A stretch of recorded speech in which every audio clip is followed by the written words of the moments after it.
प्रणाम, नमस्कार, वंदे मातरम। मैं गजेंद्र प्रसाद मधुबनी से आपका भाई, और आज फिर आपसे मिलते हुए बहुत ही अच्छा लग रहा है। और आज मैं लेकर आया हूँ आपके बीच साहब श्री के विचारों को। जी हाँ, साहब श्री के विचार जो विभिन्न पत्र पत्रिका में छपी है, उसी पत्र पत्रिका से मैं आपके पास उस विचार को लेकर आया हूँ। मेरे पास अभी है अनमिल आखर। जी हाँ, मेरे पास है अनमिल आखर, आपके पास भी होगा। कुछ विचार यहाँ से भी है। उसके बाद मेरे पास है शिव गुरु पत्रिका का प्रथम अंक 2011 में छपा था। उसके बाद है महागुरु महादेव का अंक नवंबर 2018 का अंक 10 है, ये भी मेरे पास है। इसी सब से मैं विचार लिया हूँ। और ये है शिव गुरु पत्रिका 2016 का पंचम अंक है। फिर उसके बाद आ गया महागुरु महादेव अंक 9 अक्टूबर 2018, ये मासिक पत्रिका के रूप में पहले छपती थी। और अंक 4 मई 2018 महागुरु महादेव पत्रिका। इसी पत्र पत्रिका के माध्यम से आज का विचार मैं आप लोगों के बीच लेकर आया हूँ। तो आइए देर किस बात की, जानते हैं इस पत्र पत्रिका में साहब श्री हम लोगों के लिए क्या लिखे हैं। सबसे पहले हम शिव शिष्यता के इतिहास पर नजर डालते हैं। ईसा के 5000 वर्ष पूर्व वाल्मीकि द्वारा रचित रामायण में शिव को परम गुरु कहा गया है। मत्स्येंद्रनाथ, गोरक्षनाथ, जालंधरनाथ के द्वारा शिव को गुरु कहा गया, ऐसा किताबें कहती है। महाराष्ट्र के संत ज्ञानेश्वर ने कहा, जगत गुरु रूप से अभिहित होने वाले भगवान शंकर द्वारा उपदिष्ट ब्रह्म विद्या जो दया से सर्वदा आर्द्र है, वह संसार में सदा विजयनी है। हम इसे बार बार नमस्कार करते हैं। आदि गुरु शंकराचार्य के स्तोत्र तस्मै श्री गुरु मूर्ते नमः इति श्री दक्षिणामूर्ते की पंक्तियों से शिव गुरु पद परिभाषित है। आगम ग्रंथ, कास्य शिल्प और शिल्प रत्न जैसे ग्रंथों में शिव को ज्ञान दक्षिणामूर्ति, योग दक्षिणामूर्ति कहा गया है। प्रपंच सार में भी उन्हें दक्षिणामूर्ति की उपाधि से सुसज्जित किया गया है। मध्ययुगीन भारत में 1631 ईस्वी में रचित तुलसीदास जी के रामचरितमानस में लिखा है, क्या लिखा है? तुम त्रिभुवन गुरु वेद बखाना तथा वंदे बोधमयंग नित्यं गुरु शंकर रूपिणं। सन 1933 में प्रकाशित कल्याण का वर्तमान युग में गुरु की प्राप्ति अत्यंत दुर्लभ हो गई है। ऐसी परिस्थिति में हमें शंकर जी को गुरु मानकर जीवन साधना में अग्रसर होना चाहिए। धार्मिक पुस्तकों में लिखा है कि शिव गुरु हैं, लेकिन जब तक ये बातें किताबों में दबी पड़ी थी, निश्चित ही ये केवल सिद्धांत थे, क्योंकि इसे व्यवहार में नहीं लाया गया था। वर्ण गुरु भराता साहब श्री हरिंद्रानंद जी ने प्रतिपादित किया, और आज विशाल जनसमूह इसका अनुसरण कर रहा है। सबसे पहले जानेंगे अनमिल आखर से। अनमिल आखर में साहब के विषय में क्या लिखा गया है, आइए हम सभी पढ़ते हैं। साहब श्री हरिंद्रानंद जी की आध्यात्मिक यात्रा सुख दुख, सत्य असत्य और विश्वास अविश्वास की पगडंडियों से गुजरी है। हताश मनोदशा विवस्था में भगवान शिव को गुरु मान बैठे। नवंबर 1974 की आधी रात में आरा के गांगी श्मशान में शिव को गुरु मानने का संकल्प एक आगाज था, पुराने युग की समाप्ति और नए युग के आरंभ का। आने वाले वर्षों में घटनाओं के आलोक में एक स्वतः स्फूर्त विचार आया। कौन सा विचार है, आप सभी को पता है। भगवान शिव के जगत गुरु स्वरूप से शिष्य के रूप में लोगों का जुड़ाव करने का। जी हाँ, 1980 के दशक में मधेपुरा से इस पुनीत एवं पावन कार्य का शुभारंभ हुआ। संप्रति पूरे भारतवर्ष में ही नहीं, वरन विदेशों में भी लोग निर्बाध गति से शिव के शिष्य बन रहे हैं। करोड़ों लोगों ने जीवन की दिशा और दशा में परिवर्तन होने वाले सकारात्मक परिणाम से इस तथ्य के प्रमाण है कि सचमुच शिव नाम के नहीं अपितु काम के गुरु हैं। अब शिव गुरु पत्रिका के अंक प्रथम और 2011 ईस्वी का जो पत्रिका उसमें साहब श्री क्या लिखते हैं। मान्य है कि गुरु ही अध्यात्म के आलोक के विकास के प्रेरणा स्रोत रहे हैं। मनुष्य की जागती की इच्छाओं को परमात्म प्राप्ति की इच्छा में परिणत करने का कार्य किया है। कौन? गुरुओं ने। इन गुरुओं की श्रृंखला में शिव प्रथम गुरु हैं, वे आदि गुरु हैं। तंत्र साहित्य मूलतः शिव पार्वती संवाद है, जिसमें शिव गुरु हैं और भवानी शिष्या। शिव तंत्र के प्रणेता तथा सभी आध्यात्मिक विद्याओं के परम ज्ञाता माने गए हैं। उन्हें सभी गुरुओं का गुरु कहा गया है। इसी अध्याय में थोड़ा और आगे बढ़ेंगे तो पृष्ठ संख्या 10 पर साहब श्री अपने विचार को लिखते हैं। थोड़ा ध्यान से सुनिएगा। सदगुरु का शरीरधारी होना आवश्यक नहीं है। शरीरधारी गुरु का भी ध्यान बंद आंखों से ही होता है। कोई भी शिष्य समानतया सर्वदा सशरीर गुरु के निकट नहीं रह सकता। बाह्य गुरु भी अतएव आंतर गुरु ही होते हैं और अपनी कृपा से ही शिष्य को शिव बनाते हैं। यह तो स्पष्ट ही है कि गुरु भाव सत्ता है और उनकी करुणा परमानंदी बनाती है। गुरु पद का सृजन ही मात्र शिष्यों के लिए है। शिव जगत गुरु है तो अपने शिष्य को भोग और मोक्ष प्रदान करने का भार वहन करेंगे ही करेंगे। अवघरदानी शिव से अनेकों ने अतुल धन वैभव प्राप्त किया है और उनका शिष्य होकर भी अनेकों ने परम ज्ञान प्राप्त किया है, साधुता को सम्मानित किया है। शंकराचार्य ने कहा था कि शिव गुरु का मौन व्याख्यान शिष्य को संशय मुक्त करता है। अध्यात्म के इस संक्रांति काल में सर्व चिंतानां परिजयत दिन में कंग परिच्छेद के अनुरूप शिव का गुरु स्वरूप शिष्य होकर परीक्षा के योग्य है।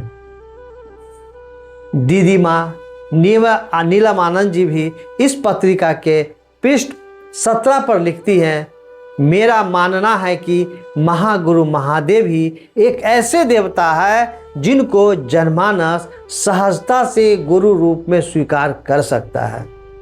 शास्त्र भी इस विषय पर एक सम्मत दृष्टिकोण रखते हैं कि शिव गुरु हैं। जगत गुरु शिव शिष्यत्व के निमित्त किसी प्रकार की कोई शर्त या वर्जनाएं आरोपित नहीं करते। जो भी उनको अपना गुरु मानेगा स्वतः उनका शिष्य होगा। अब आइए महागुरु महादेव मई 2018 के पृष्ठ संख्या 4 पर साहब श्री लिखते हैं, संत और गुरु में अंतर है। परमात्मा के कार्य क्षेत्र और गुरु के कार्य क्षेत्र में विभेद किया जा सकता है। परमात्मा समभाव में है। वे रोगी के रूप में बीमार होते हैं और चिकित्सक के रूप में चिकित्सा करते हैं। वे जीव में भी हैं और शिव में भी हैं। अंगुली माल में भी हैं तो बुद्ध में भी हैं। किसी संत की ऊंचाई मापना अत्यंत दुष्कर है, जबकि गुरु की पहचान उसका शिष्य होता है। चिकित्सक की पहचान उसका रोगी होता है। दानी की पहचान याचक है। गुरु की गरिमा शिष्य के शिव होने पर निर्भर करती है। सचमुच शिष्य का शिव होना गुरु पद के अस्तित्व का कारण है। शिव सद्गुरुओं के भी गुरु हैं। गुरु की परिभाषा है कि वे शिष्य में शिव भाव का आवेश जगाते हैं। गुरु शिष्य को अपने जैसा बनाते हैं। सद्गुरु शिष्य को भोग और मोक्ष अभिन्न रूप से देते हैं। शिव को जगत गुरु, सभी गुरुओं का गुरु माना जाना अर्थहीन नहीं है, महज औपचारिकता नहीं है। अघोर पंथ के सिद्ध गुरु बाबा कीनाराम और योगी राज गोरखनाथ में व्यक्तिगत रुचियों के आधार पर विभेद है। किसी सिद्ध गुरु के द्वारा आध्यात्मिक पराकाष्ठा पर पहुंचने हेतु गृहस्थ जीवन की वर्जना की गई तो किसी सिद्ध के द्वारा संन्यास और गृहस्थ में कोई बंधन नहीं माना गया। शिव गृहस्थ जीवन यापन करने वाले सिद्ध गुरुओं के भी गुरु हैं और अकेला जीवन जीने वाले सद्गुरुओं के भी गुरु हैं। प्रत्येक सद्गुरु अपने अपने सद्धांत विचारों के अनुरूप शिष्यों को शिव पद की ओर ले जाते हैं। अब आइए शिव गुरु पत्रिका जनवरी 2016 और पृष्ठ संख्या 10 में आप पढ़ेंगे तो पाएंगे, जगत गुरु शिव तो दया के अच्छे स्रोत हैं, किंतु मनुष्य में आई जीवात्मा अपने कर्ता बोध के कारण शिव के अस्तित्व का बोध नहीं कर पाती है। व्यक्ति के मैंपन का अस्तित्व जैसे जैसे शिव के अस्तित्व का अनुभव करता है, शिव गुरु की दया का पात्र बनता जाता है। मनुष्य की अपनी पृथक स्थिति के कारण सद्गुरु की तलाश आवश्यक हो जाती है और इस दिशा में उसे प्रयास करना होता है। उक्त प्रयास में उसके गुरु की दया परिणाम की ओर ले जाती है। शिव की शिष्यता के विषय में कहा गया है, भारतवर्ष में राजा से लेकर रसोइया तक इस बात से भिज्ञ है कि शिव गुरु है। मतलब सबको पता है शिव की शिष्यता का प्रचलन नहीं रहा है, किंतु सामान्य जनमानस जानता है कि शिव गुरु हैं। धारणा बनी हुई है कि भगवती शिव की प्रथम शिष्या हैं। तंत्र और आध्यात्मिक पुरानी पुस्तकें शिव और पार्वती संवाद के आधार पर लिखी गई हैं। शिव वक्ता हैं और भवानी भगवती श्रोता, और इन्हीं संवादों के जरिए अध्यात्म और तंत्र के रहस्य मनुष्यों द्वारा खोले गए हैं। अब थोड़ा ध्यान, महागुरु महादेव 2018 के नवंबर के पृष्ठ संख्या 9 को आप पढ़ेंगे तो निश्चित रूप से भाव विभोर हो जाएंगे। वे अपनी सरकारी सेवा के दौरान 1982 में मधेपुरा जिला के मुख्यालय में उप समाहर्ता के रूप में पदस्थापित हुए। साहब श्री के विषय में लिखा गया है, वहीं से मैं इसे संकलित किया हूँ। वर्ष 1974 से लेकर 1982 तक वे शिव को गुरु मानकर अविश्वास में ही धीरे धीरे चमत्कारों की दुनिया में प्रवेश कर चुके थे। उनकी पत्नी दीदी नीलम की पूरी सहभागिता उनके आध्यात्मिक और चमत्कारी रास्ते पर बड़े मनयोग से रही। एक पिता के रूप में बच्चों के प्रति सारी जिम्मेवारी का निर्वहन करते हुए, एक पति के रूप में गृहस्थ जीवन का निर्वहन करते हुए साहब गुरु भाई बहन का ख्याल बड़ी तन्मयता से रखते थे। एक दिन एक गुरु भाई सहरसा से आए और शाम के 3 बज रहे थे। साहब अपने कार्यालय से खाना खाने घर आए थे। गुरु भाइयों को देखते ही उनसे पूछा, थोड़ा ध्यान दीजिएगा, आप खाना खाए हैं क्या? गुरु भाई चुप थे, तो साहब ने अपनी थाली उस गुरु भाई को दे दी। साहब ने कहा, आप खाना खाइए और घर जाकर महादेव का काम करिए। फिर साहब कार्यालय चले गए। साहब का गुरु भाइयों से प्रेम अतुलनीय है। जो क्षेत्र में महादेव का काम करते हैं उसे पैसा, किराया वगैरह के लिए उसे पैसा देना, उसके सुख दुख में साथ देना, उसके प्रति पुत्र की तरह लगाव रखना बरबस उनकी तरफ आकर्षित करता है। इसके पीछे मंशा है एक एक घर में शिव शिष्टता की चिराग जले। जो दिए दीपावली के दिन उनके जन्म के समय भारतवर्ष में जलाए गए थे, वह दिया जन जन में शिव शिष्टता का चिराग बनकर आज भारतवर्ष के प्रत्येक राज्य के जिलों में जगमगा रहा है। हरिंद्रानंद जी का संकल्प एक एक व्यक्ति को शिव की यथार्थ सत्ता से अवगत कराना है। उनकी जीवन संगिनी राजमणि दीदी नीलमानंद, जो साहब की आध्यात्मिक यात्रा में परछाई की तरह साथ दे रही थी, 17 जून 2005 को जब शिव शिष्य परिवार की दीदी हरिंद्रानंद जी की जीवन संगिनी 33 वर्ष की सहचरी आज उनसे अलग हो गए, तब भी साहब के चेहरे पर, उनके चेहरे का रंग अपने पूर्व परिचित रंग में रंगा रहा। दीदी नीलम आनंद के साथ छोड़ने का गम था ही, चिंता थी दीदी का वह वचन जो साहब के साथ दोहराया था, पत्ते पत्ते को शिव शिष्य बनाऊंगी, पत्ते पत्ते को शिव शिष्य बनाऊंगी।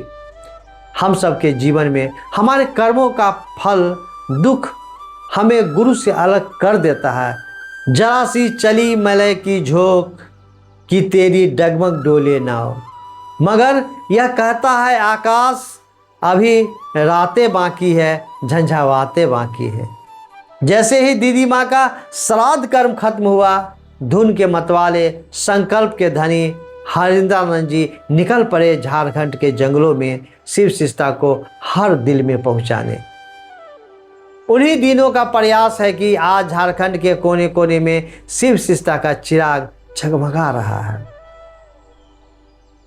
हरिंद्रानंद जी का व्यक्तिगत अनुभव है कि शास्त्रों और ग्रंथों में लिखी बात कि शिव गुरु हैं, सबके गुरु हैं, एक ऐसा सत्य है जिसके वास्तविक पक्ष को अपनाकर संसार का कोई भी व्यक्ति शिव का मानिंद हो सकता है, सुंदर हो सकता है, सुभाषित हो सकता है। तो ये सभी विचार साहब श्री के थे और कुछ साहब श्री के लिए थे, तो हमने विभिन्न पत्र पत्रिका के माध्यम से आपके बीच रखा। आपसे आग्रह होगा, निवेदन होगा, शिव कार्य निश्चित रूप से आप सभी कर रहे हैं, तब तो इस वीडियो को देख रहे हैं और आप यहाँ हैं। यदि संभव हो तो साहब श्री के द्वारा लिखा गया आओ चले शिव की ओर पढ़ें। यदि आपके पास नहीं है तो किसी से मांग कर पढ़ें। और ये शिष्यानुभूति है ना, साहब श्री का लिखा हुआ है और इसका तो मूल्य भी कुछ नहीं लगता है। और इसका मूल्य यदि जानना चाहते हैं आप तो देखिए यहाँ पर क्या लिखा हुआ है, आपका शिव शिष्य होना। जी हाँ, और इसका मूल्य चुकाते चुकाते हम शिव के शिष्य हो जाएंगे। और साहब श्री की वो वाणी कि आओ चले शिव की ओर, निश्चित रूप से शिव की ओर हम सभी प्रस्थान करेंगे, शिव तक पहुँचेंगे भी। बस ये जितनी बातें हो रही थी ना, सही बातें केवल आपके लिए नहीं हो रही थी, मेरे लिए भी हो रही थी और हम सभी के लिए हो रही थी जिसने भी शिव को अपना गुरु कहा है। फिर मिलते हैं किसी अन्य वीडियो में, तब तक के लिए आप सभी भाई बहनों को मेरा प्रणाम।